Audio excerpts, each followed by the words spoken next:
Headlines प्रायोजक राजयोग paints, आनंद तुमचा, रंग आमचा। सैफ अली खानवर हल्ला करणारा संशयित आरोपी शाहिद गिरगावमधनं ताब्यात। शाहिदचे 16 जानेवारीचं मोबाईल लोकेशन सैफच्या घराजवळ असल्याचं सांगितल्यानं कसून चौकशी।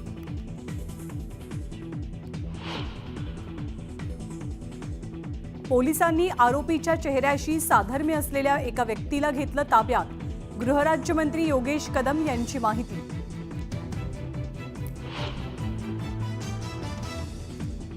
सैफ अली खानवरती हल्ला करणाऱ्याचा नवा व्हिडिओ समोर। इमारतीत प्रवेश करताना आरोपी सीसीटीव्हीत कैद।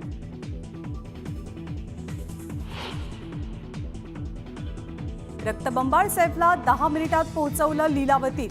रिक्षावाला भजन सिंगनं सांगितला थरारक अनुभव।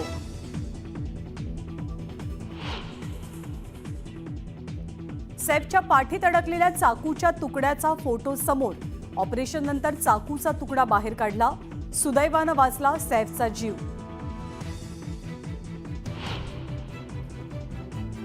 सैफ अली खानच्या प्रकृतीत सुधारणा, मात्र इन्फेक्शन होऊ नये यासाठी आठवडाभर आरामाची गरज। सैफवर उपचार करणाऱ्या डॉक्टरांची माहिती। सीआयडी म्हणतंय सुदर्शन घुलेच गँगचा प्रमुख, तर वाल्मिक कराड गँगचा मेंबर। सीआयडीच्या दाव्यानं मोठी खळबळ। परभणीमधनं आंबेडकरी अनुयायींचा लॉंग मार्च मुंबईच्या दिशेनं रवाना।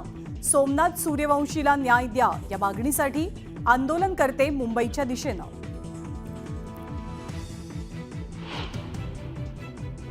नाशिकच्या दिंडोरी आश्रमात वाल्मिक कराड आणि विष्णू चाटेचा मुक्काम।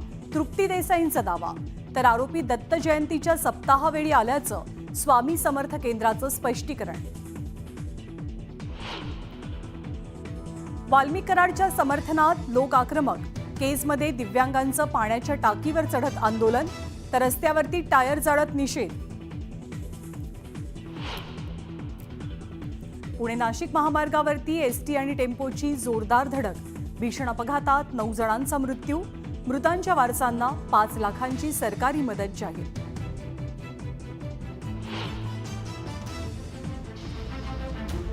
महाराष्ट्राचे एकमत म्हणजे न्यूज 18 लोकमत। बार